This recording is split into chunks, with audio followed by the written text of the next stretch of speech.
So here we are, iBookBinding's live stream again.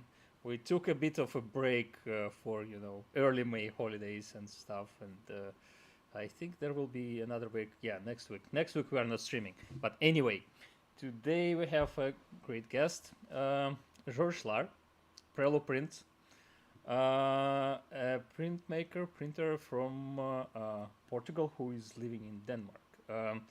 We have a bit of backstory with George because we recorded a podcast with him when we were recording podcasts and not doing live streams, and due to lots of technical and psychological reasons, this video was never released. We still plan to release it at some moment in the future, but we decided that we'll do an update in the live format. So nice to have you here. Hi. Hi. I'm Stepan Chizhov. I'm in England, in Windsor, and my co-host, as usual, is Pavel Varonian. He's also as usual in Belgrade, in Serbia. Hi, Pasha. Hi. I think once in a few weeks we need to talk about how I use your different names, because people get confused. Are you Pavel? Are you Pasha?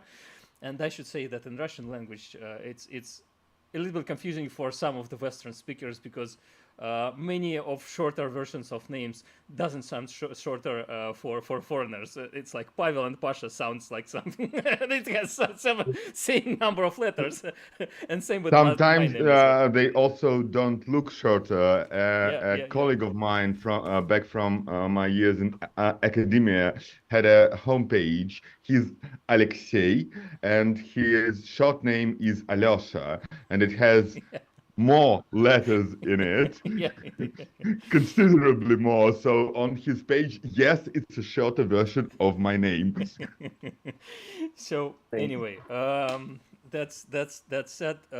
I think we'll talk mostly about printing and engraving later in this live stream. As usual, I invite all of our viewers to leave comments under the video if you have any questions to our guest or to us, surprisingly, but also specifically, please post a comment to share from where you are joining us. It's always fun and interesting to see from where the person watching our live stream is watching the live stream. We don't need your full address, but just your town, village, and country, and something like that. That would be really nice.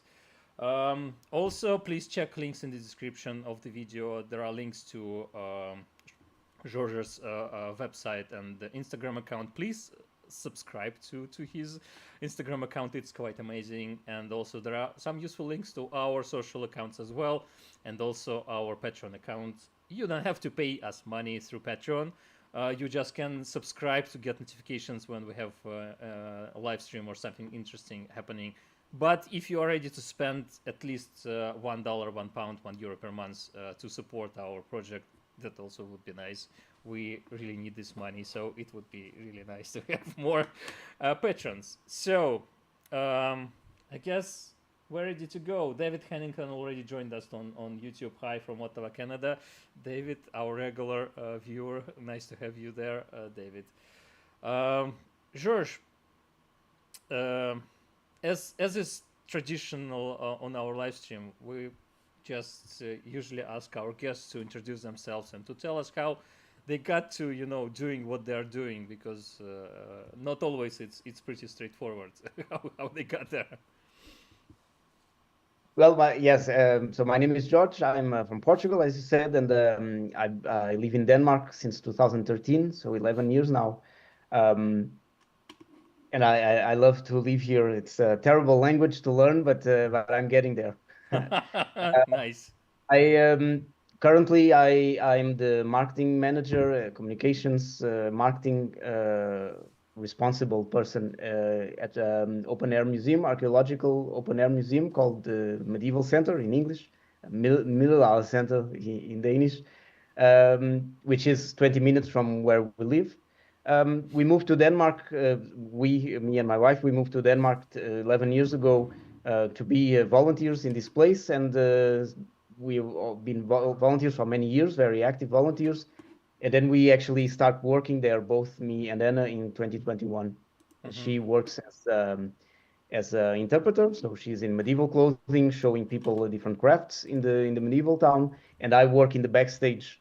From time to time, I get the opportunity to go to the medieval town and have more fun. I dressed with my medieval clothes, and then I show calligraphy. I've had the press in the museum 3 times already, where we also do demonstrations, which is lots of fun.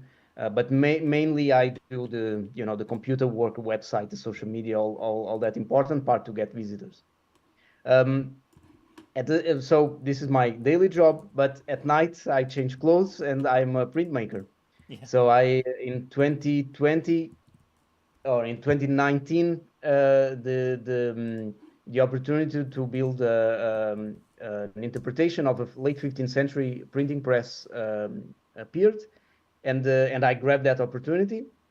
I talked with a friend who is also a colleague. He also works at the museum, who is a very skilled carpenter and blacksmith. And I gave him the challenge to build a printing press that you see behind me, based on this image from 1499, the Dance of Death, an edition from 1499, so right at the end of the 15th century. And this is actually the first time that we see a printing press, so as late as 1499. So it's almost 50 years after Gutenberg, and we have no image of what Gutenberg used in his time. So many people, when they see the press, they always automatically go to Gutenberg and ask, "Oh, this is Gutenberg's press?" And I always have to say, no, it's not, because we simply don't know how his press was. Probably was something like this, but we don't know. So we cannot have a replica of something that doesn't exist. And unfortunately, there are museums in the United States and in other places that they claim we have a replica, Gutenberg's printing press replica. And for me, it's you should not say that, because that's not true. You have this is an interpretation from this image. There are interpretations, there are lots of studies, but no one can say for sure that this is what Gutenberg used, because we simply don't know. And are these interpretations mainly based on depictions of the press in early engravings, or are there exactly. at least some elements that can be taken? Does anything survive from the 15th century? The screws that you can see there, the screws, they were already used. So a press like this, not for printing books, they already existed in the Middle Ages to press wine, to press grapes to make wine, to press olives to make olive oil. So the screw, it's not an invention from Gutenberg. None of this is an invention from Gutenberg. Probably he adjusted existing materials, existing tools to make a printing press. So yeah, maybe. I think there are some of screws, maybe not 15th century, but at least 16th, 17th century for sure. And that's exactly what I have here. But this was made 4 years ago instead of 500. Otherwise, the oldest presses in the world are in Belgium, in the Platin Moretos, and they are from early 17th century. So they are definitely not medieval. They are 200 years, 250 years after Gutenberg. And are they any different to this? And in They what are respect? a little different, and the main difference is that the screw is not in wood anymore, but it's in metal. So I'm not totally sure when that starts, if it's already 16th century, but at least for sure in the 17th century, the screws are made in metal and not wood anymore. So they are more reliable, they are stronger, but this one works without any problem. It's just much harder to do. Of course, it was entirely made by hand. That was another question. Can it be operated by a single person, and how strong do you need to be to operate it? Because often in these early depictions, we see young men, almost boys, operating this. Exactly. And we have here. yes, yeah. And when I look at this, I think, am I strong enough to do that? It is actually very simple, and that's a reaction that I get a lot from when I do live demonstrations. It's I print, I pull the bar, and people say, "Oh, was that it?" Because it's really simple. And I have some videos on my YouTube channel and on my Instagram where you can see, and it's really you know, of course the videos are edited, but I'm not editing anything. I don't keep any secret. It's really just simple, and you don't need to be that strong. This being said, this press is actually quite small. So of course, a bigger press you would need to make a bigger, use more force. But this press is actually quite small, so it's very easy to operate. And do you think you'll need to replace the screw after, say, a year or two of using it? No, not at all, not at all. So the press is already 4 years old, and I mean it has hundreds of hours of read. It has made already thousands of impressions, and it's good to go really. And when Ben, my friend Ben, who made it, he was a little nervous because it's the first time that he made something like this, and it's wood, it's not plastic, it's not metal, it's wood, something that was alive, and it's something that, although it's not alive, but it's always changing. If there's more humidity, if there's more heat, if it's more dry, it's always changing. And so I'm still sometimes nervous about it, especially when I take it from home and I bring it somewhere else. I always need to consider, is it too hot, is it too cold, because it will change. And actually, in the first year, the first time that I took it to the medieval center, the houses that we have in the museum, they are reconstructions. They are not original from the Middle Age, but they are reconstructions. So that means no central heating, no isolation. They are raw houses. And in that summer, it rained a lot, which is typical in Denmark. But I remember that I had the press there for one entire week. And during that week, we had extremes of very hot and dry days, and then very cold and rain. So some of the wood actually bended, and I broke the stone. There's a stone in the bed, so where the type goes. And because of the wood under the stone, it bended, and I didn't notice. When I made one impression, there was a crack, and it was the stone that it broke. So I had to replace the stone. But as I always say, a stone is easy to replace. Many parts are easy to replace, but not the screw. The screw would have to be made again, not just the screw, but also the bolt, which is where the screw is rotating. So that part I'm always a little nervous, but so far so good, and nothing happened. I think that I still have many years of prints to do with this press. We really hope so. I will read a couple of comments, and so we have Victoria Mansfield on Facebook. Hi everyone from USA. Henrietta Clues, hi from Blue Hill, Maine, USA. Hi Henrietta. Ismail Hussein on YouTube also. Hi, I'm Ismail from South Africa. I'm a bookbinder and I need job, please. Unfortunately, well, that's a reasonable, call for action, but unfortunately, we're not really can't really be helpful here, and I can only recommend posting on Facebook in Facebook communities related to bookbinding and offering some examples of your work. And there are many people there, and maybe somebody will be interested in offering you some job. But we would really from you. love to find out something about printing and bookbinding culture in South Africa. I don't think we went any more to the south in Africa than Eritrea Eritrea and Egypt. That were our two destinations in Africa to date, but we'll go to the south at some moment. I'm sure we'll find some interesting guests from there. I wanted to ask, so you mentioned moving your press to different locations. Do you have to disassemble it?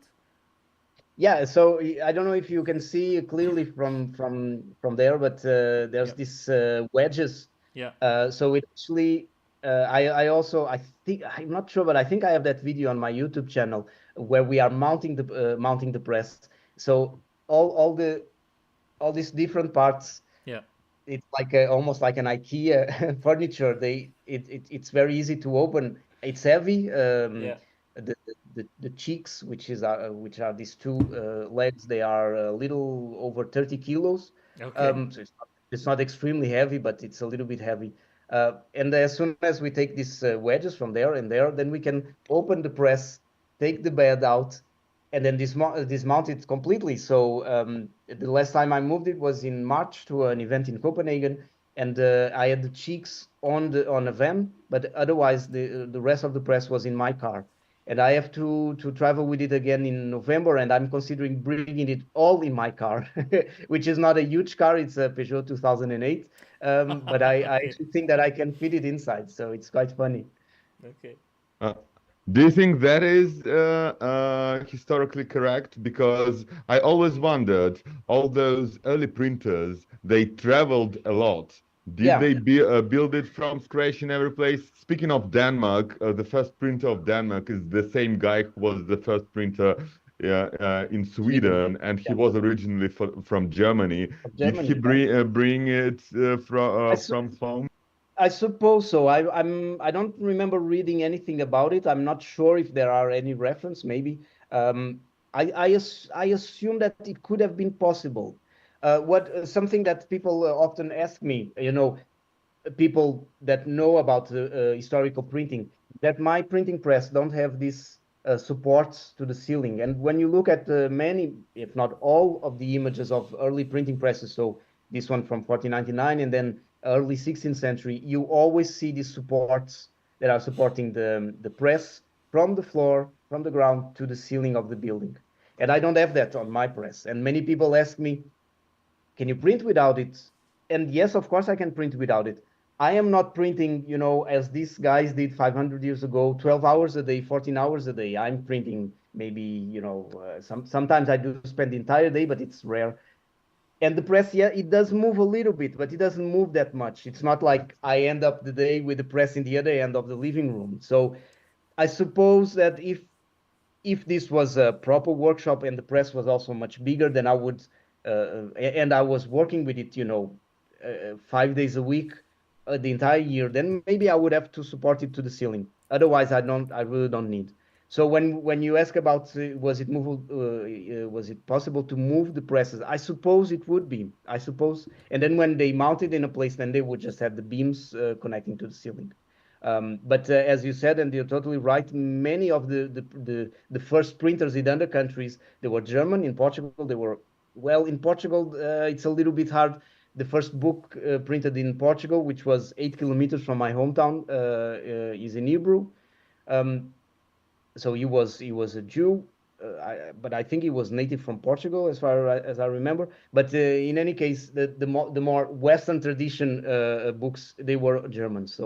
So they came and they got their Portuguese names. So because no one could pronounce their strange barbaric Germanic names, they would get a Portuguese proper name, a civilized name, as they would say, and they were German, and the same in Denmark, and the same in so many other countries.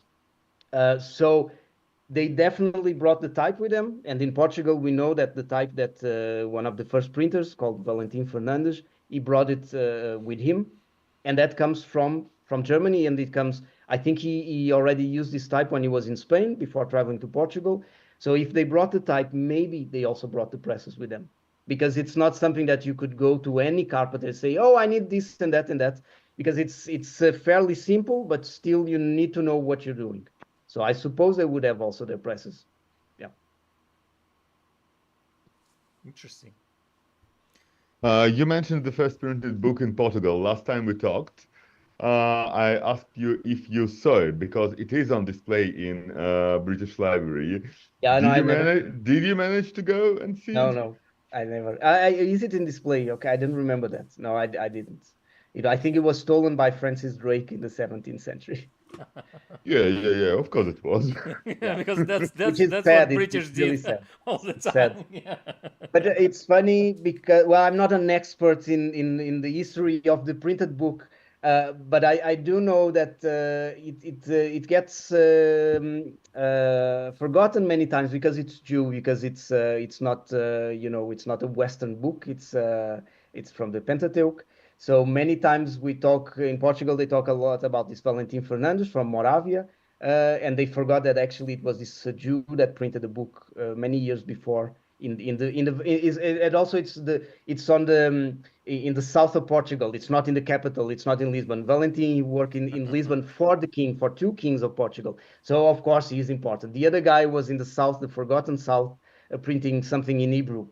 So let's not talk about it. It's a little, yeah. Yeah, maybe I need to go to to British Museum or British Library, and now that Yeah. I'm in England, I need to finally go there and check out that book. Yeah. I just need to go to London. I hate going to London. Oof, I can imagine. I like London. I don't like traffic jams. Yep.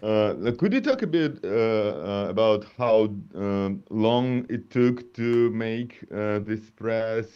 How expensive it is if somebody would like to recreate something like that? Are there blueprints you can work from, or do you have No. to invent it? Yeah, well, so I based the press on this woodcut from 1499, and I read and I saw this documentary called "The Machine That Made Us" with Stephen Fry from 2006, I think, which is on YouTube, where they built a printing press just like this one. This one is a little different, but it's it's almost the same thing. And that press is built by Alan May, which is an English a man who is an expert in this kind of things. So on my website, I have a link for his website or his blog, actually, where you can see he has lots of information. And I did base this press was based a lot on his studies, on his previous studies. I don't think there's anyone better in the entire world than Alan May when it comes to early presses. This being said, it took so the drawings, I don't have actually someone wrote to me the other day on Instagram, someone from Ukraine, asking me exactly for can you provide the blueprints of your printing press? I want to build one. I said, well, actually I don't have blueprints. I did the drawings. We came up with the measures that we wanted, because it shouldn't be huge. It should be easy to move around. But then we did not make a final drawing with measures, because in that sense it's a little bit medieval, because they would not make a drawing anyway. They would build it as it goes. And a lot changed from my own original drawing to the final design. So we don't have really a blueprint. But on my website, on the page about the press, I have the drawing, and then I have also all the different names, because every part has a different name, and in English, obviously, and it's quite funny. Some of the names are, this part here is the winter, and then the cheeks, and it's quite funny. And all this nomenclature I got from Alan May. So I think he is the best place to start if you want to build your own press or to learn more about printing presses. The build itself, it took around 6 months. So the drawing was finalized in November 19. And then Corona came, as you as you might remember. It was this pandemic thing. So I kept on working in Denmark. Fortunately, things were very soft compared with other countries. But my friend Benny was not working, so the museum did not open because museums were not opening. So, but he also had his daughters at home with him for these periods where they could not attend school. They had to have online classes. So it took him a little longer because he could not focus on it every day. Otherwise, I think he would have taken maybe half of the time, maybe 3 months, maybe even less. I'm quite sure if he had to do another one, it would be even faster. But it was the first time that he did such a screw. So it was built in 6 months, and yeah, it was expensive because it's almost all of it is made in oak. It has to be a strong wood. I've seen other presses made in pine and in pallet wood, if they work good. But we wanted to make it strong, and as we talked before, I really hope that it'll last for a long time, and so oak will last for. I will be long dead, and this press might still be useful. But it's mainly oak, and then the screw is ash, if I remember correctly, and beech. So there's 3 to 4 different kinds of woods in the construction. That mainly is oak, and oak is quite expensive, even in Denmark, where there's oaks everywhere. But they actually come from Russia and from I don't know about now, probably not. But there's more imports than, although our forests here are just basically oak and other stuff. Yeah, I guess especially as you have to disassemble and assemble it all the time, having it made from proper sturdy wood is much more important, because Yes. if it was just some softwood pine or any fir tree wood, it would be It would just break. it would start Yeah, yeah, crumbling at some definitely point it if would you have break. to assemble and And disassemble it. and if it was built in pine, for example, then I would definitely have to put it on the ceiling, because I suppose that because it's heavy in total is well, with the new stone, now I have a granite stone, which is even heavier than the marble stone I had before. So I'm not sure, but it's almost 160 kilos in total. And then plus, if I'm printing 2 pages of a book, then you have 5 to 6 to 7 kilos of lead type on top of it.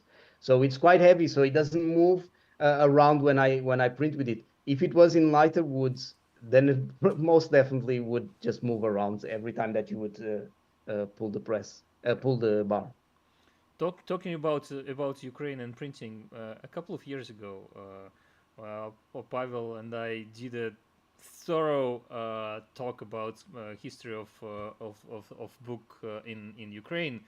Not only history of printing, but in general. So if anybody is interested, maybe Pavel will share a link to this talk, because it was a quite nice talk, I should say, and quite interesting. And an emotional one. And we also mentioned some very, very old printing presses still in Ukraine. I recently checked; they are in storage, so they survived.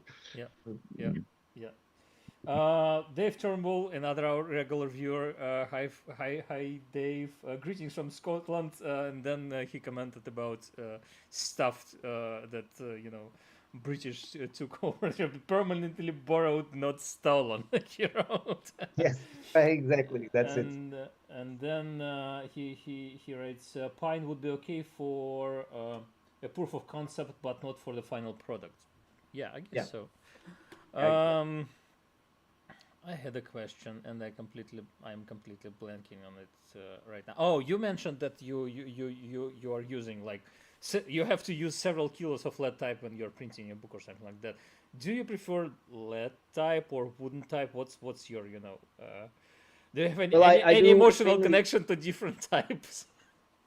So far, so far I was going to say so far I've only printed with this type. It's not correct, but mainly I print with this 16 points. Who I hate to say this name, Schubacher, and then if there's Germans hearing, they are laughing because I can never pronounce. I call it the Chewbacca because it's much easier. It's a Chewbacca type, but this is so this one is not an exact replica of 16th century or of late 15th century type, but it's close enough, and that's what I could find at the time from the last professional typecaster in near Frankfurt, Mr.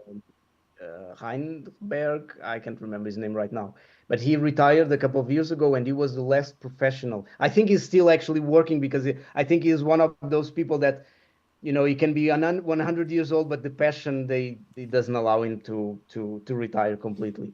But he did retire, and maybe this was one of the last fonts that he cast. So that's basically that's mainly what I use. But right now, I'm printing a book. It's a collaboration with the University of Bristol and the University of York in England, and we are using 12-point type that was cast in England. Mm-hmm. So it has been quite a challenge because it's very, very small type, and maybe for this press is not the most, it's not the best type. But otherwise, what I've been printing so far, and I have some examples here, it is with this 16 point. So a page, for example, a page like this, which is not huge, this is basically a little bigger than an A5 size, but a page like this weighs around 5 kilos. Mm-hmm. So if I have 2 pages, which I rarely do, but if I have these 2 pages, then it's around, 7 kilos of type plus. Yeah. But I do. So answering your question, I do all the text for the books that I print or booklets is metal type, and then all the images are woodcuts, and usually these capital letters, smaller ones or even bigger ones like this one, then they are wood blocks. Okay. Which I make myself. So this says a very used one from the booklet that I printed last year with the Life of St. George. It's a dragon in the shape of an S, and this is brand new. It hasn't been printed yet. It's for the booklet that I'm printing right now, the Life of St. Margaret. So it's M from Margaret, and also with the two little dragons.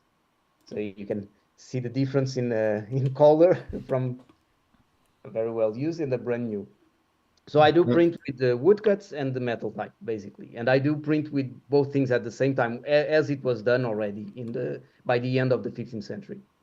And do you usually recreate existing old engravings, or or are you just inspired by them and make your own designs? Well, both. First of all, it's not engravings. That's important to say. It's woodcuts. Engraving is no. It's okay. Many people mix all the terms. But woodcut. What I do is woodcuts. For wood engraving, you would use. So I use a plank of the tree. So if the tree is here, the planks are like cut like this. And for engraving, you use the trunk. You know, it's different. And the tools Why? that. Yeah, exactly. And the tools are also different. So what I do is woodcut. With engraving, you can get much finer details, but you cannot get very big areas because you don't cut from an oak, for example. It has to be boxwood, and so it's much smaller areas. Mainly what I do, for example, this one is that I made. It's a good moment because Dave Turnbull also asked what wood do you use for the letters. Yeah, I go there. Yeah. But just answering the first question before, this one is a replica. A replica. It's a copy of the original, but it's bigger than the original image. But this one, I made this one to illustrate this book that I'm printing with Bristol, but also to show people the first printing workshop that we know of from 1499. So I could not invent stuff. I don't want to invent stuff. This is the real thing. Other images like this Dracula is also a copy of the original. But then for the booklet that I printed last year with the Life of St. George, where I have this woodcut. It's not an original, but it's based on another woodcut. So it's a woodcut of a knight. And what I did was I clean up a little bit. I changed some elements. I changed the flag. So in this case, it's based on original, but in the end, it's my own creation. This one, for example, which is the most complex that I've made so far. This one is based in the Triumphal Arch from 1515, and it's the biggest woodcut in existence. It measures around 3 by 3 meters. So it's. Have you ever seen it in full size? It's I never very impressive. Yeah, there's one in Nuremberg and there's one in Berlin. Yeah, there's one in Extremely Copenhagen impressive. as well, but they don't have it on display in the National Art Museum in Copenhagen. I have it on my to-do list to write an email to them and ask, can I go to the archive and see it, because I actually never seen it. But I found this image at the end of 2022, and I was obsessed with it when I found it. So, and I decided I need to make something with this image, this 3 meters image. So I chose this detail with the queen and this griffin, and in the original it's not like that. They are not looking at each other, but I composed the thing to fit on this square piece of cherry that I had at the time available, and that's what I did. So again, it's based on an original, but it's a little different composition. Now answering about the woods, where I have just get it here. So I mainly use cherry. So this is the block for the St. George that I showed before. It's cherry. Mm-hmm. The capitals are also cherry from the same plank. And this is one that I haven't even published about it. It's the first time that I'm showing, but this is the first image for the Life of St. Margaret. Well, the first image apart from the cover, of course, which I can also show. And this is also cherry. You're still working on it. I'm still working on it, and I can show. This is the only page. It's the cover that I've printed so far. So also with the woodcut for the cover, which is also a copy of an original, and then text in the movable type. But it's the only page that I printed so far. So there's nothing inside yet. Still, it will come. But otherwise, I also use linden woods. And this block is linden, which is very, very white, very soft. It's not the best wood for this kind of things, for these very fine details, but it is possible to get good impressions from it. But something like the Griffin Queen, like I call her, it has to be in a harder wood like cherry or even pear. And the originals, I'm not sure if all the blocks, but many of them at least still exist in Germany. I can't remember the name of the museum, but they exist, and I think they are all pear wood. So it has to Pear be wood. a hardwood. So, but So why do you choose one species of wood or another? How do you choose it? For what reasons? well, if it is something, if it's something that I know it's very simple, that I see this will take a couple of hours to cut. It's some for like a shield, for example. Then I'll go for linden because it's much easier to cut, and it's very it's not expensive.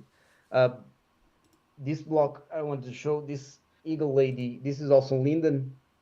And again, it's quite a big block. There's lots of details, but the details are actually quite big. So it's okay to do in linden. And it still lasts for hundreds of prints. I don't know how many prints I've made with this one, not hundreds, but dozens. And it's almost like brand new. I can still print thousands of prints. But this being said, I was lucky to get lots of woods, lots of cherry woods. So now what I'm doing, it's basically in cherry. Cherry is for me, it's the perfect balance between a hard wood, but still soft enough to cut. Pear is already harder than cherry, and also much harder to come by, at least in Denmark. So all of these are, this one is very, very used. It's the arms of Denmark. Used to print this one. And it's also cherry. And this one, for example, if you notice on this St. George, you have the black image, but then there's a little red, and the red was not hand painted.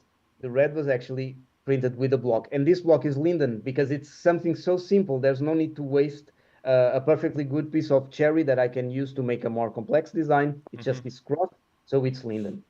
But it was printed in conjunction with the cherry. And how and when did you learn wood cutting?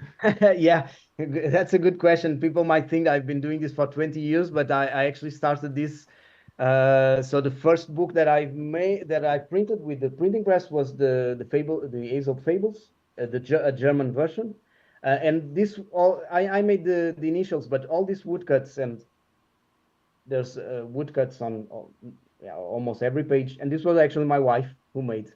At the time I was only doing doing the printing, and I did the capitals. So I started. My wife has also lots of hobbies, and she said, "Yeah, this is fun, but it's not for me." So from now on, if you want woodcuts, you have to do it yourself. And I cannot really. This is 2021, so it must have been from 21 or 20, around 21. And the first woodcut. I think when we recorded our podcast with you, you were finishing the book because you had some. You've been offering some pre-orders on it or something like that, and Okay, yeah. that was the moment. So Yep. So that might be the summer of 2020. And then the first woodcut that I made was actually this one, because I thought I can do it, or go big or go home. That's my motto in many things. Go big or go home. So if I can do this one, then I can do anything else. And I did this one, and I was very pleased with. Well, this is lying because I'm never pleased with the results. But people, customers were pleased with the result, and that's good for me. I'm never happy with my work. My wife complains a lot about that because I'm never happy. I always see lots of flaws and everything. But yeah, I did this one, and then I did the Griffin Queen, which was even more complex. And I do have something here to show you, which I haven't published yet. It's been a total secret because I'm not sure it will be successful. But my next woodcut will be something very big. oh And wow.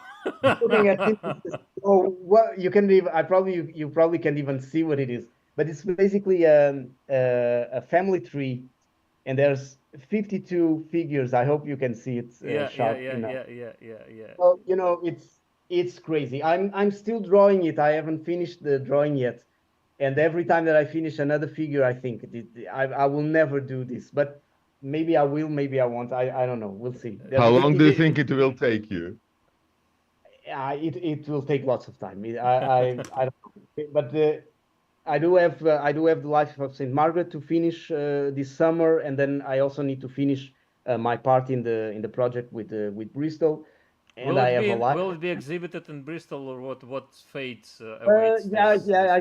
Well, we Because nothing is Bristol is like 2 hour drive from Okay, me, so I may I hope visit. I hope to go there. They have it's called the project is called the Bristol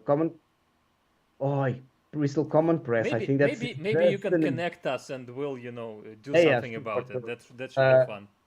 But they contacted me at the end of 21 asking if I was interested in do a collaboration where we are printing a book, but I'm printing with my press, they're printing with their press, York with another press, and in the end we'll join together and see if it looks like a proper book. Of course, we are using the same type, we are following the same rules, the same size, the same the same layout, but it will be lots of fun to see in the end, because that's something that was also done. Bigger editions could also be shared, maybe not in the 15th century yet, but at least 16th century almost for sure, shared among different workshops. So we are now in 2024 and we are not done yet. It has been taking a lot of time, but it's a fun project. But we don't have anything expected, but as in a program. But I expect that there will be an exhibition and talks about. Please definitely connect us. And in any case, it would be interesting to talk to people from the other side of this project. Maybe invite them to our live stream at some moment.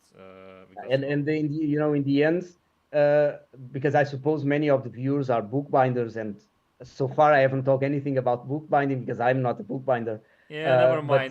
But We love book arts in general.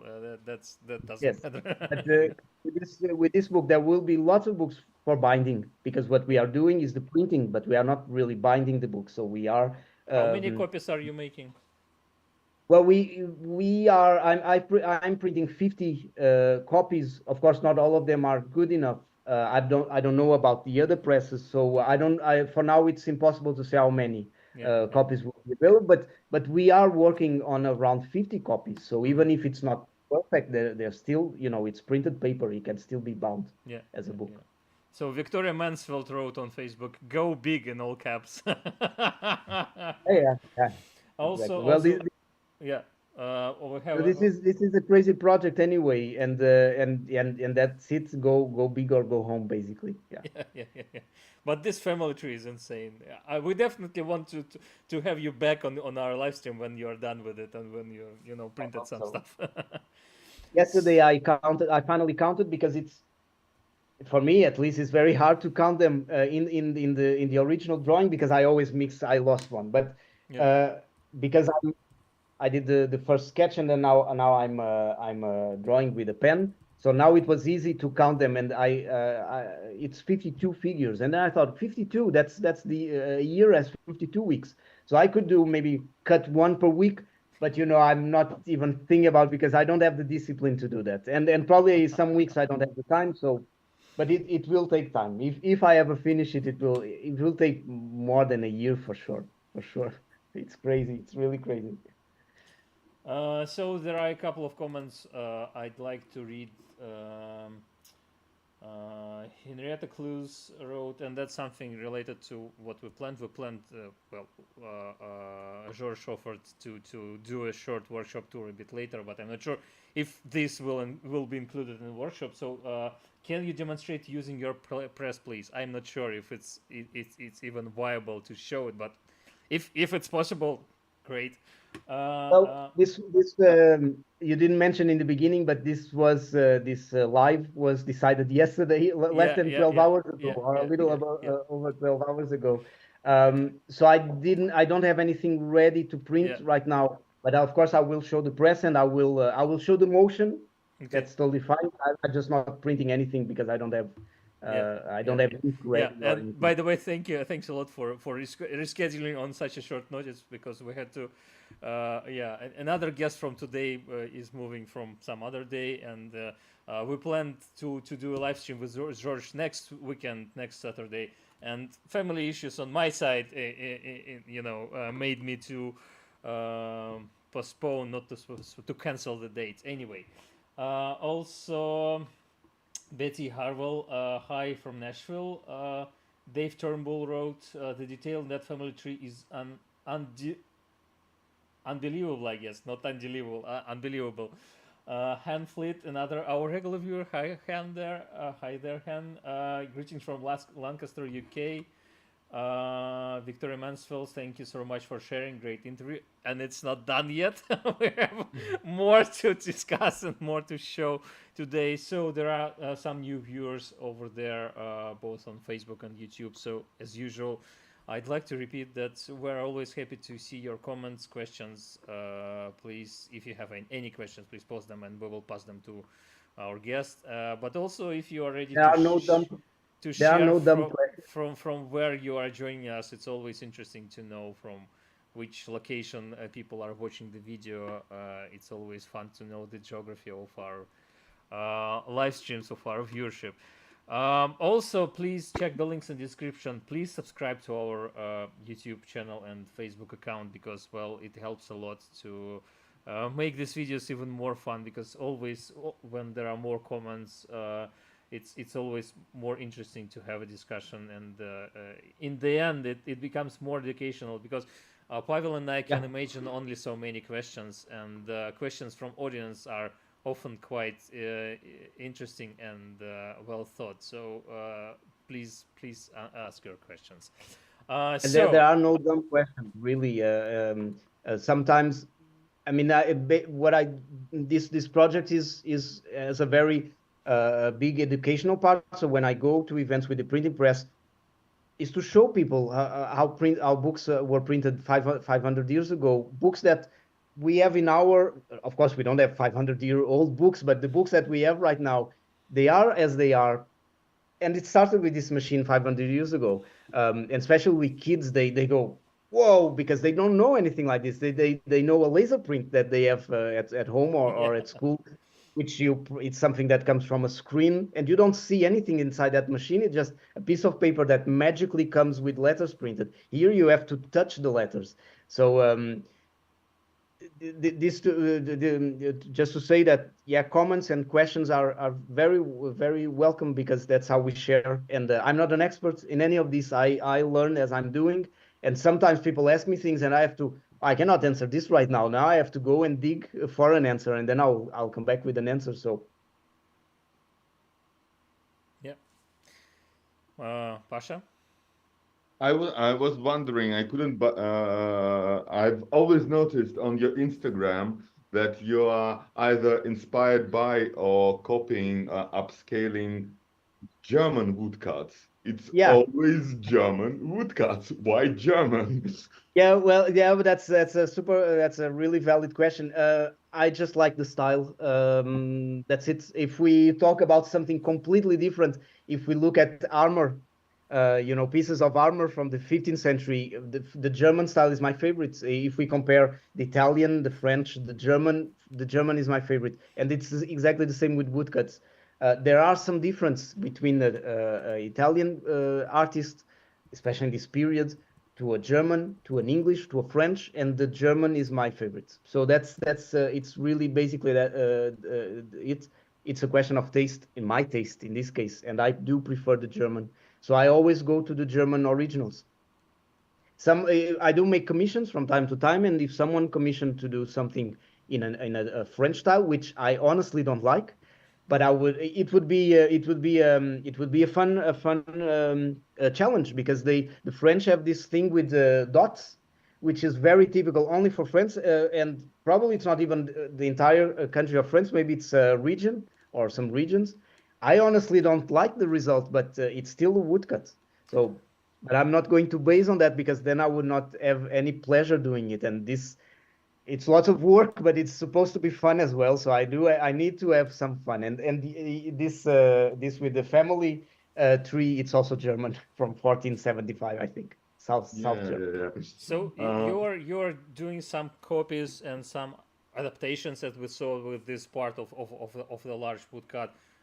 Do you do any your own designs? Are you interested in doing that, or you're fine with old stuff? I've thought about that many times. I did a couple of modern things, but they're probably not even published because it's this project with the Prelo prints is really to interpret, to discover what they did 500 years ago. So that's where I'm based, and this one with Mercury was the first time that I stepped into the 16th century. Of course, who knows that this is 1492 and this is 1558, I think. It's almost the same thing. But for me, it marks a huge step of stepping into the 16th century. For me, it's a too modern, just too modern, exactly. And I do flirt a lot with the 17th century as well. And I do have a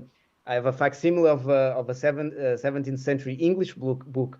It's funny because the woodcuts in England, also in the 15th century, they are always so simple in compared with the Germans. And that's why also a reason that I prefer the German. German can be a little more complex. And the woodcuts printed by Caxton, so the first English printer, many times they are copies from Germans, but they are bad copies.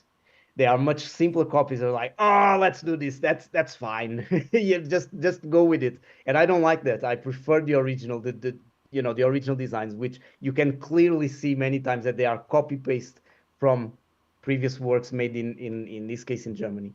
But I do. Just this Wednesday, I went to drive our cousins to Oxford, and we moved to England more than a year ago, and that's the first time I went to Oxford, and we got a tour to Bodleian Library and around places, and the tour guy was at some moment he was like, this guy Coxon, and I was like, yeah, I probably heard a couple of things about that.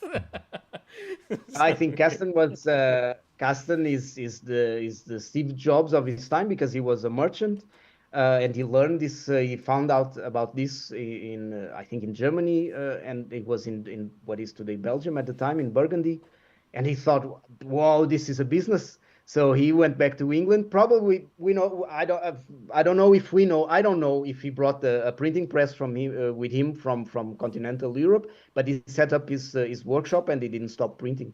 And yeah, his books are not the most perfect, but still they are amazing. And he printed a lot, actually, and in English, which is also impressive. He also translated himself. So I always think of Caxton as a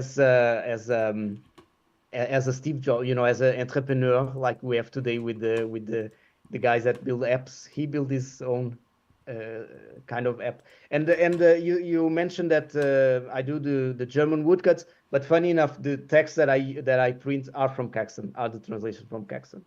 So there's a little anachronism there with the German images with English text. At the time, you would not do exactly. Well, again, Caxton did copy some of the German woodcuts anyway. So, yeah. There was a lot of copying then. There was a lot of copying. Yeah. And we have the great example from Dürer. He started using his the monogram AD. So people could see that this is mine, but still he had some. He did put some other artists or woodcutters in the court. So he sued some of them, and they always said, because there was no laws of copyright laws. So they said, no, they can copy your drawings. They cannot copy your monogram. They cannot say that is an origin from Dürer, but they can copy your images, and that happened. So. And then Dürer just got so good that nobody could copy him.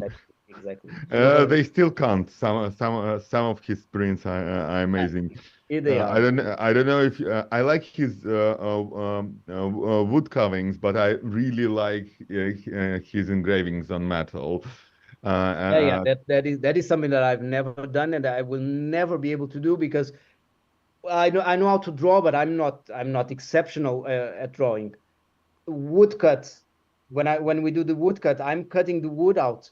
But if I'm doing a metal engraving, you have to draw. You have to do the original. You're not following the lines; you are doing the lines. So that is something that I doubt I will ever. Well, I could do it, but I would never be, exceptionally good or anything like it. And yeah, I completely agree with you. Dura is mind blowing, mind blowing.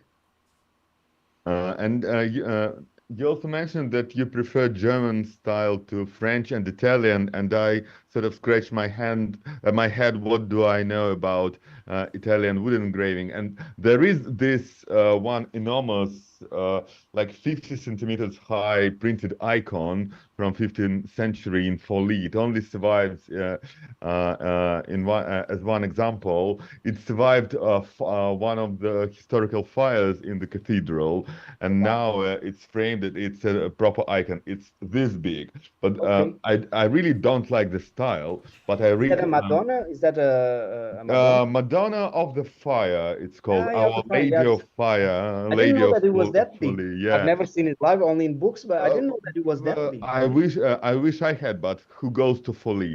I think Sorry, that one is if not the earliest woodcut in existence, it's one of the earliest, one of the old. yeah, and it's also very colorful, which Yeah. reminds me, do you only use small elements of color, or do you go? No, so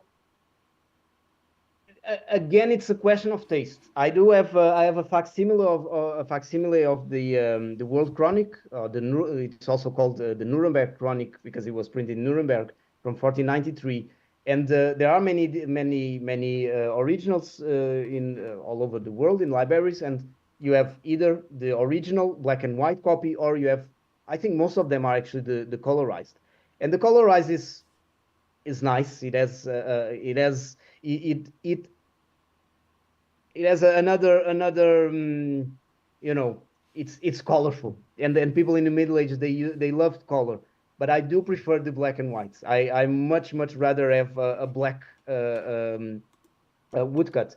This one is maybe the only example that I remember so far. No, well, it's not. I also printed. I can show the other one. But this one, I sold copies in black and white, but the colorized. So this is not, the colors are not printed, but they are all hand painted, which would be at the time done, because when you print with colors, you need to have two blocks. And so imagine in this, just in this image, I would need to have the black, and then the blue, and then the brown, and then the reds, and then the yellow, and then there's a little bit of green.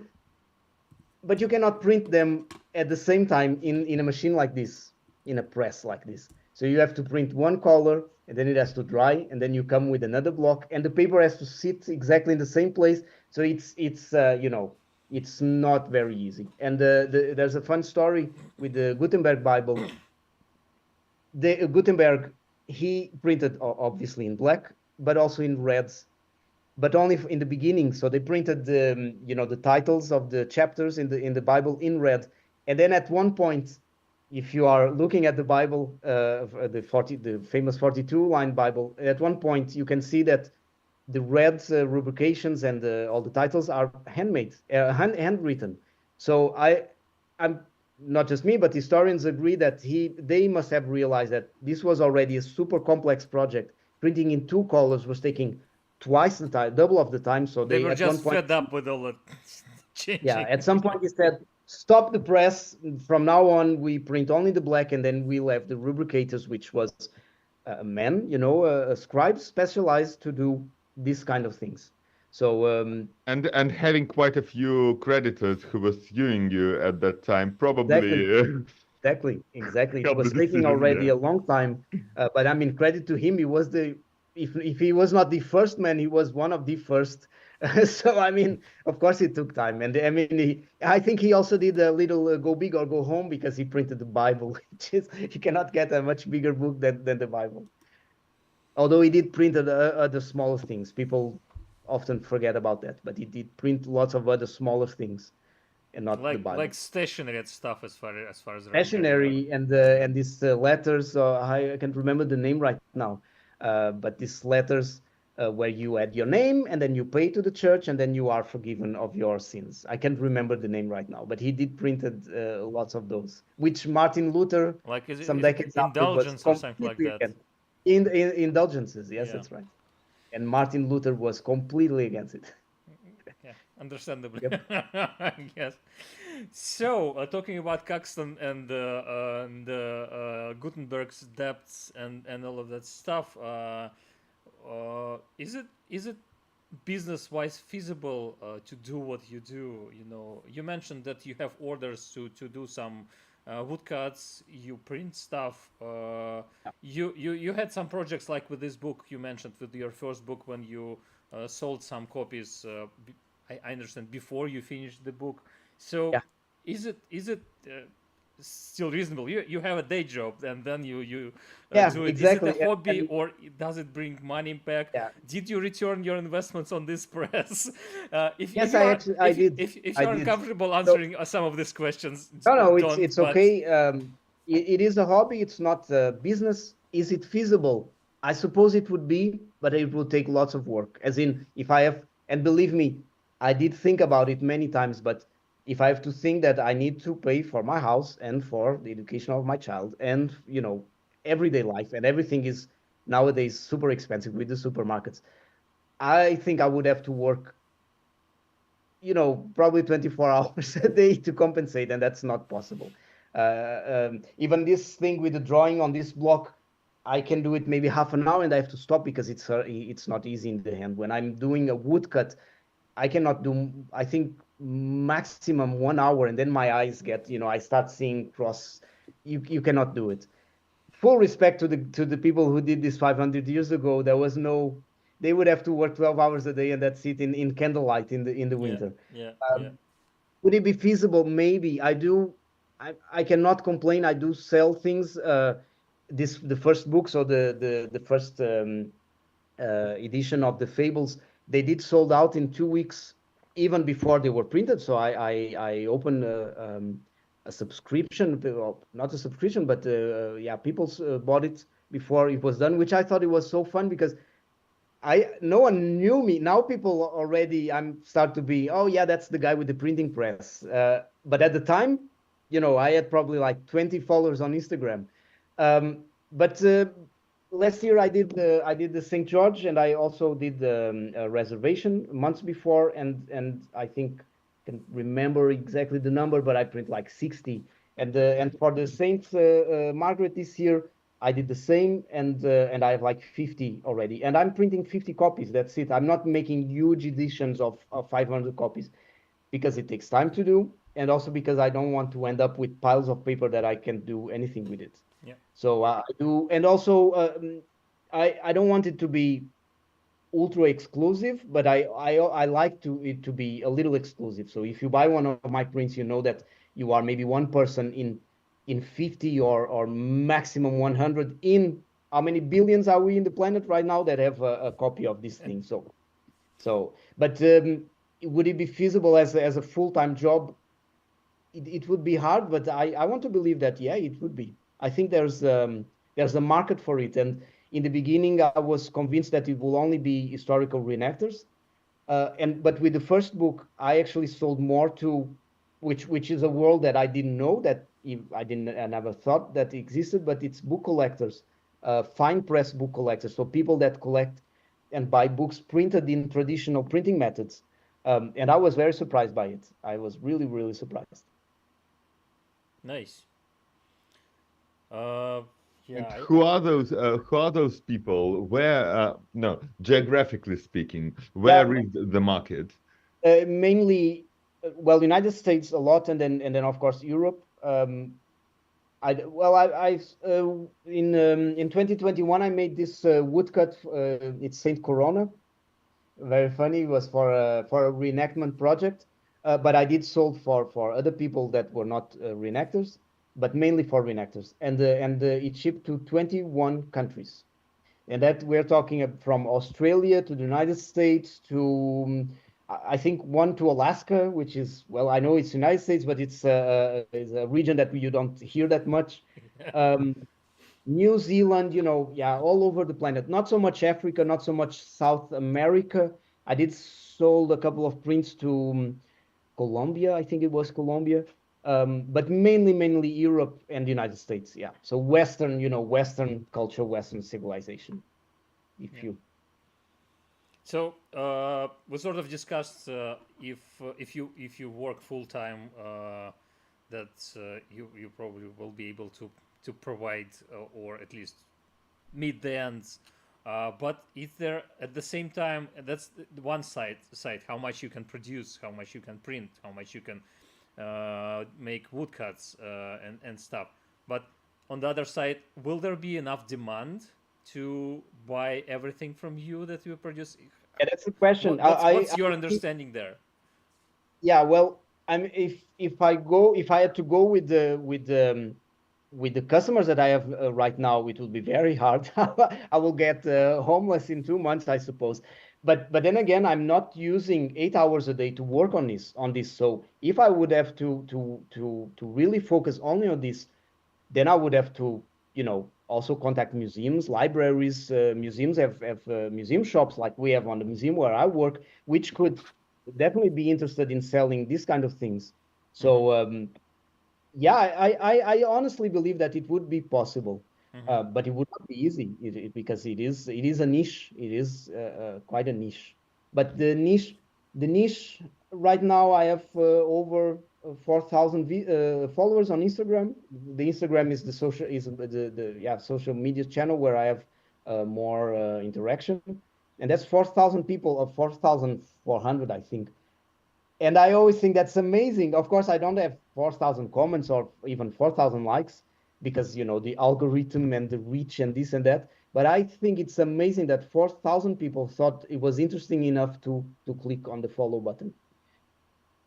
And I do follow other accounts which have 100,000, 12,000, 20,000, and printmakers, mainly Lino cut, because Lino is the most popular media, but I think there is customers for it, but it's very niche, so you have to work hard to reach them. Yeah. So again, I invite everyone who's watching this video, please go to Prelo Print's Instagram account and subscribe. It's a perfect moment to do that.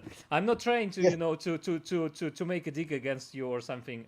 I know that people who are watching our live streams quite often are newbies or people who are just getting introduced to the craft. Either it is bookbinding or printing or whatever. And I'm sure that some of them will have these questions. Is it even, That's great. Yeah. Will it be always a hobby, or can I make some money with it? So yeah, that's the only reason I'm asking. Exactly. There's George, also a question about pricing. No, sorry. Oh, sorry. You continue. Yeah. Just a question about pricing, because I remember the very first book from the fables that I sold. My very first customer, which is a friend. Well, friend, I know him, and he wrote to me as soon as I opened the subscription.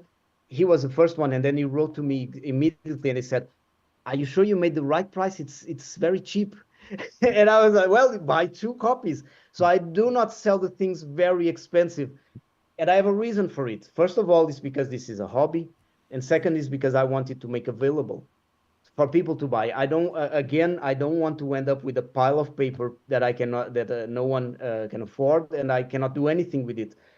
I'm making copies. I can make 1 million copies of the same woodcut. Would it be more valuable? Will it be less valuable? I don't care. What I care is that people can afford it. So I'm not selling it for lots of money. But then again, if I would have to do it to pay for my house, then I would definitely have to, raise prices and make it more affordable. But for now, I'm lucky enough to make it, friendly for people.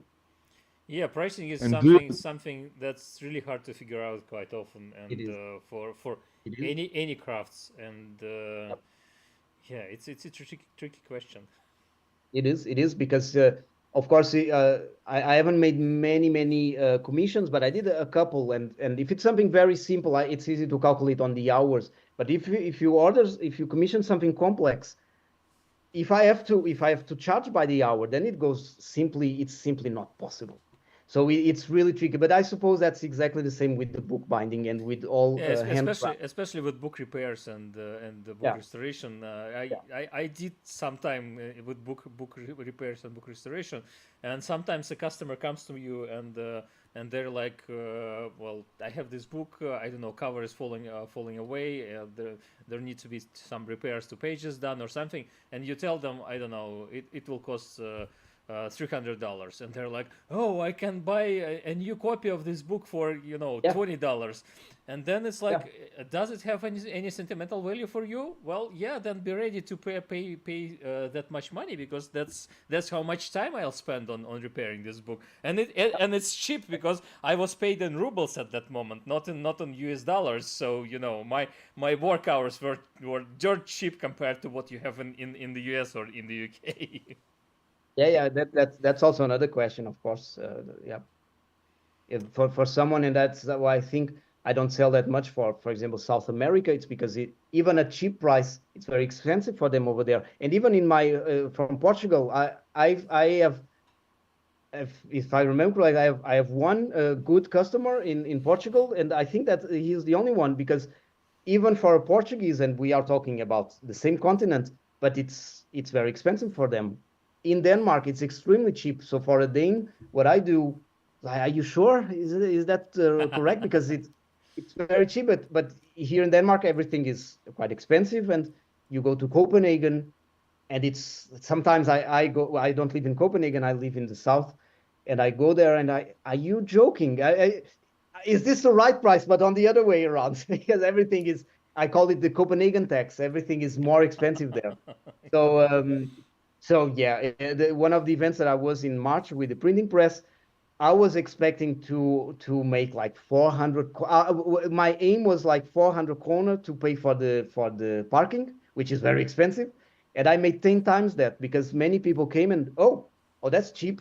Here you go. They don't even blink about it, and yeah, then I'm happy. Then I'm making a profit. I'm not becoming rich, but it pays also for expenses, and yes, it did pay for materials for the printing press. We drove from France to Norway a couple of years ago during our vacation, and well, obviously one of the directions you go is through Denmark, so we drove through Denmark. And I remember we were prepared to pay a lot of money for everything in Norway, but we sort of forgot about Denmark, and then we stopped for a night before the ferry, and it was something like 80 euros for a stay, and we were expecting a hotel or something like that, and we came there, and it was sort of a hostel or something where you need to pay additional money for your bed sheets, and it was 80 euro or even more. I don't remember. Like, okay, But I think Norway is even more expensive, I think, than Denmark. it is more expensive, Sweden. but Sweden still we were not prepared for that.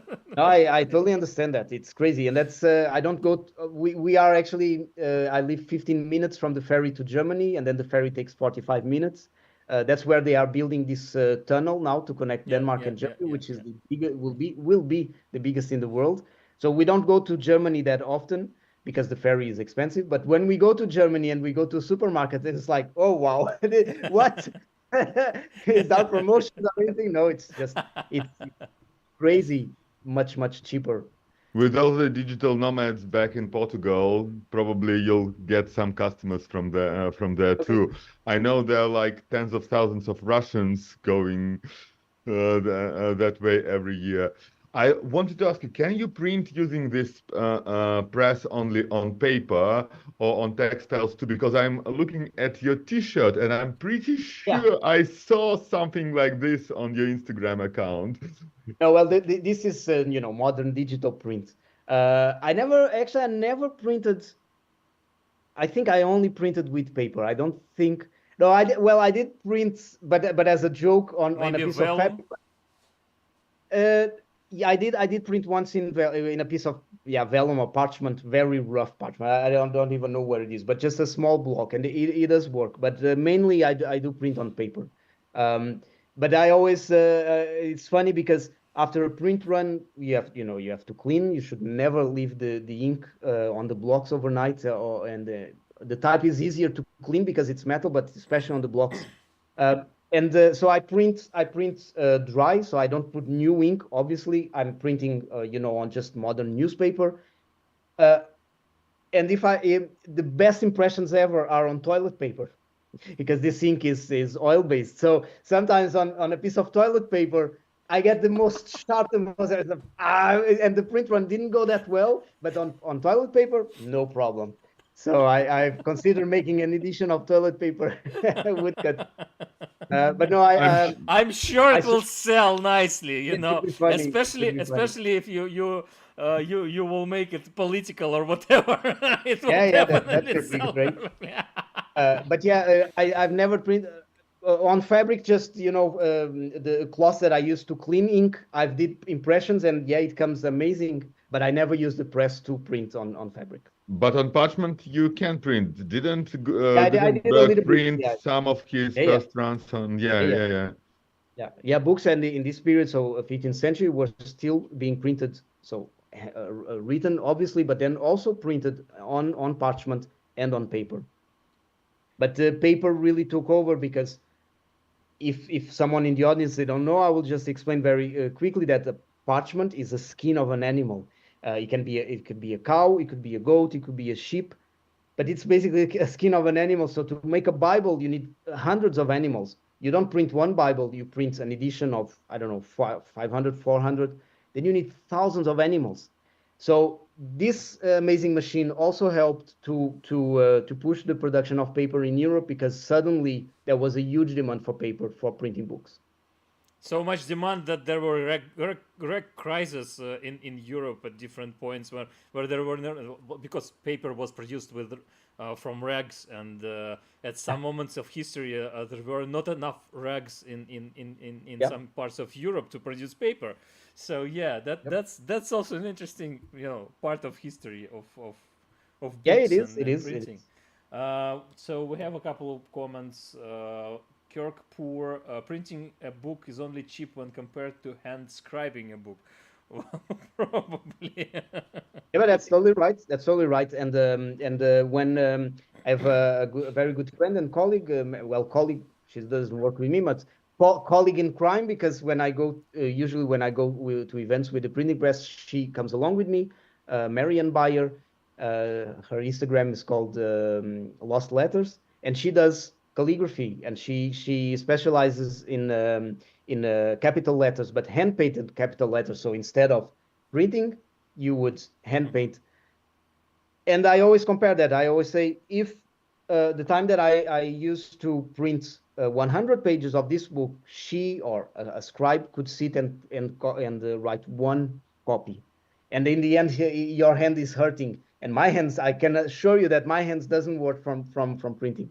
So definitely this machine revolutionized our civilization, because suddenly something that would take 1 year to do by hand, you can do it in a couple of months, 1,000 copies instead of just one copy. Yeah.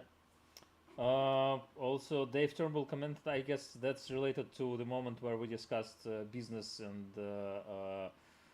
return of money issues. The laborer is worthy of his hire. Yeah, well. Pasha, do you have any more questions at the moment, or should we ask George to do a workshop tour? One last question from me. Since you've gotten so good at cutting, have you ever thought going further back in terms of technology? Because before Gutenberg, there were printed, booklets, not books, broadsheets, usually some sensational news, like a comet or a two-headed donkey, all that. And all the letters, the whole text were hand cut. I've seen a few of them in museums, and they are usually they're somewhat rough jobs, but some of them can be very beautiful. Yeah, block books. But that's an idea. That's a little bit of a wrong idea. People think that it started with the block books, where they would cut the text by hand and then comes Gutenberg, but that's not really true because most of the block books that we have, of course, much was lost, but it's actually from after the time of Gutenberg. So, you know, it's not something that came before the movable type. It's the same time and actually even slightly after. But you're totally right. People were also doing that. I do have examples like this one. The title for the Aesop Fables was cut by hand. But now I'm being a 15th century posh. Why should I do it when I have movable type? You know? So that's the only reason. And also because it's a, I cannot say it. It's a pain in the bottom. I mean, doing an image is already tricky, but doing text, it's there's no patience to do it. So no, I've never done it, and I don't think I will ever do it. Maybe small things, but no, I stick with the metal type, much better. So, will you go with your phone for the tour? How that should it work? And also, maybe you'll need to switch sound on your phone, Okay. and I'll switch you off on the laptop. Yeah, because. Also, a call out to our viewers: if you still have any questions, that's probably the last call for you to post your questions and to send something to George, because after the tour we will be finishing our today's live stream, or closing to the finishing moment. So, do we hear you? Please? No, we don't hear you.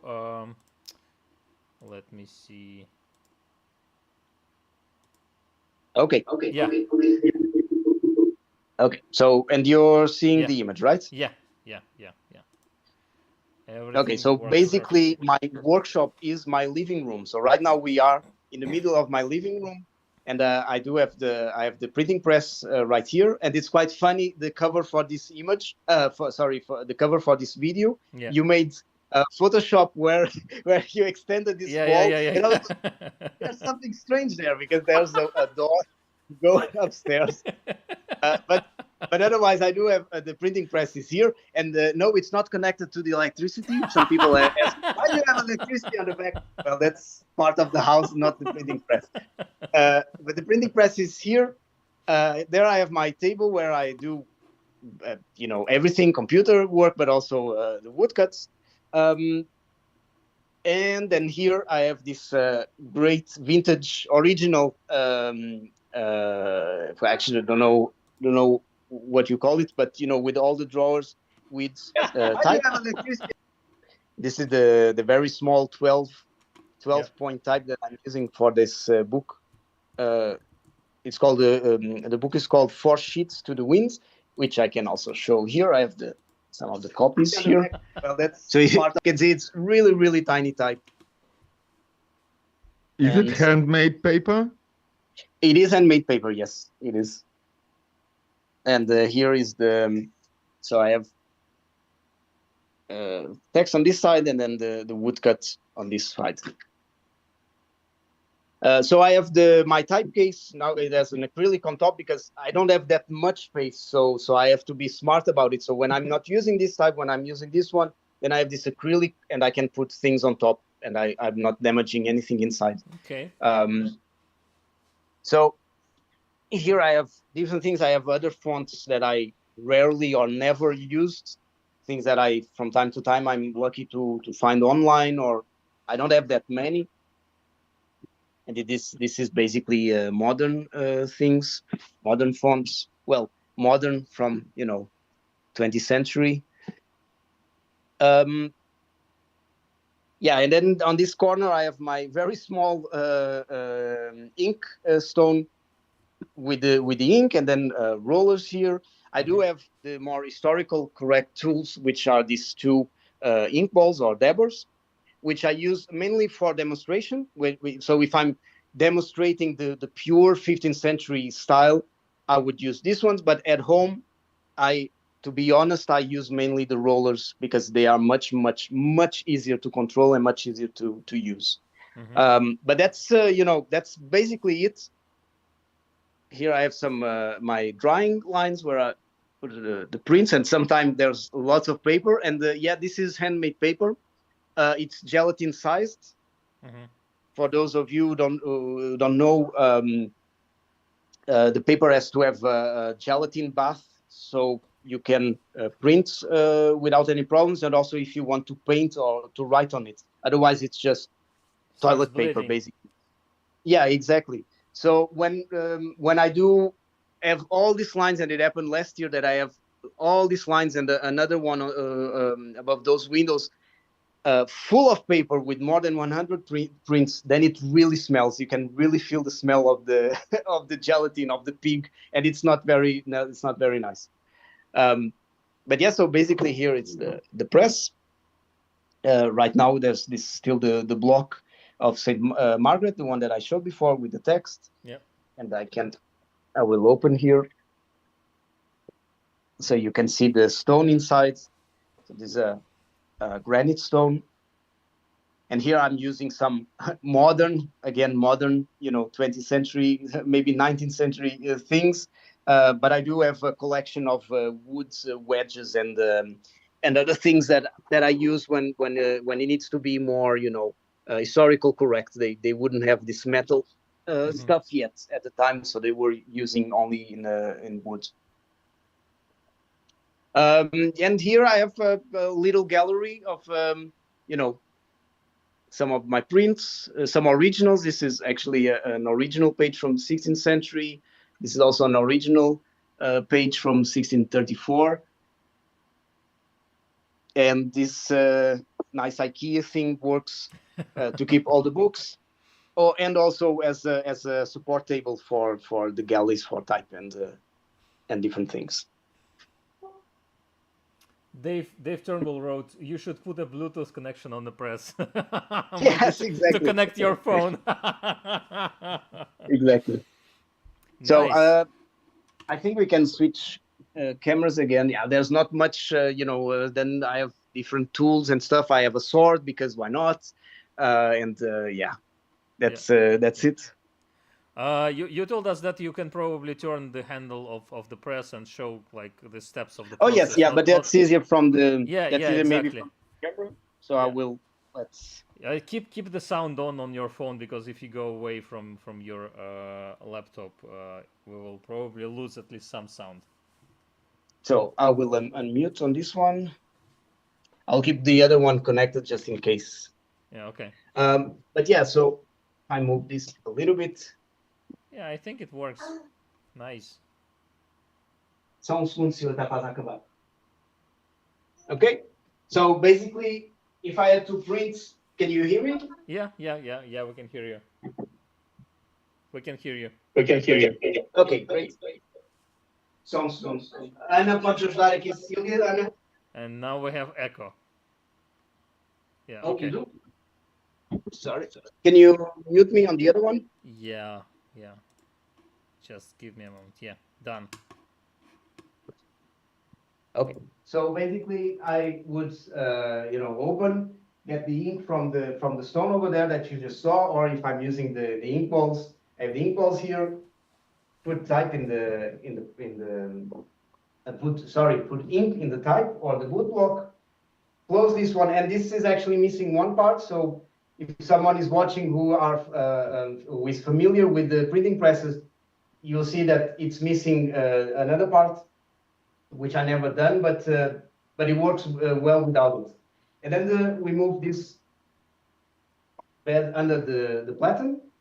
And of course, I will move it back because I'm not making an impression, but let's pretend that this is there. And then we pull the bar like this. Then we would move this out and take the impression. And that's it. It takes around, 45 seconds to around, depends on the size of the thing that I'm printing, but it can take 45 to up to 1 minute, 1 minute 10 to make one impression. It's quite fast. If we consider that if I had to do it by hand, it would take 3 hours, or obviously if you can say, yeah, but my printer at home, it prints in 10 seconds. Yeah, definitely. But it's still quite fast. And last year for one of I think it was the last page of it was this page here. I had the press in the museum, in the medieval center, and we did a print run, me and a friend, a German friend, and we ended up on average 48 seconds. So two men. In this case, we were doing it properly. So he was this guy here with the ink balls. He was operating the ink balls, putting the ink, and I was the puller. I was making the impressions. I do everything, but that's not really correct. As you can see, every man would have his own job, and the guy that pulls and handles the paper would never touch the ink, and the guy that handles the ink would never, touch the paper. At home, I cannot. Maybe one day my daughter will grow, and That was my next question. yeah, exactly. Is your daughter interested in something like But that, she is. or it's too early? It's too early. She's 6 years old, but usually what she helps is, which is actually historical correct. What she helps me with right now is to take the paper after it's printed, and then she goes to the lines and puts it to dry. And that's how they would start. Maybe not with 6 years old, a little older, but that's how they would start. And also distributing type and with these smaller jobs, smaller but still very important. But yeah, basically I do everything, and I do even more than just the printing, but I also do the woodcuts and this and that. So that would be at the time that would not be feasible. Every man had his own job. Yeah. Sorry. So I ask you. So we know about the press, the woodcuts, the type, the paper. The one element you haven't talked about is the ink. I hear that people who do calligraphy still can use iron gold ink, and it's real good. What do you use? Yeah, well, I use oil-based ink, and I use modern, as in modern, the ink that you can still buy for letterpress printing, but the ingredients on this ink is basically a black carbon pigment and oil, linseed oil, and that's what they used at the time. Of course, on these modern inks, there are some elements, chemical elements, to help it dry a little faster. But at the time, Gutenberg was already using also some lead powder to make it also dry. So it's I do not make my own ink. I did an experiment once which didn't go that well. It was too liquid. But the modern ink is still basically the same thing that they used 500 years ago. I do my own iron gold ink because I also do calligraphy, and yeah, it's an amazing ink, but you cannot print with metal type with iron gold ink because iron gold ink is water based, and for printing with metal and also the wood, well, woodcut you could actually print with iron gold ink, but on movable type in LEDs you need to use an oil based ink. I have probably one last question, and then we'll probably finish our live stream. Again, if any of our viewers still have any questions, that's your last opportunity. And also, I guess that's my last opportunity to invite all of you to follow us, to support us on Patreon, and to follow Prelo Prints on Instagram, and to check website. Yeah, that's that. But please support us on Patreon, and please subscribe to our YouTube channel to get further, live streams and interesting stuff. I just recorded a 360-degree walking tour at the Bodleian Library, as I mentioned, so that will be published on our YouTube channel as well, if you're interested. But yeah, the thing I wanted to ask is about the type hate, because I know it's a mess in Europe. There are like a dozen of different standards in Germany, in France, in Italy, in UK, different hates. The type case, yes. Yeah, that type hates. The hate of the type and engravings you make. So not engravings, woodcuts you make. So what standard do you follow? German standards? Is there a separate Dutch standard or not Dutch? The Danish Chewbacca standard? Yeah. The Chewbacca is 0.928, which is the standard European. But in England, like in America, they use the 0.918. Yeah. So the type that I got from England, from Efra Press, it's 918, so I cannot use it in at the same time with the German type, because Yeah. it's almost invisible, but there is a difference, and then one of them, the shorter one, will not print. In this case, the English. I also have one letter which I think is French, but just one letter that I found once in a flea market, Yeah. and it's even taller. So, and I think that's French.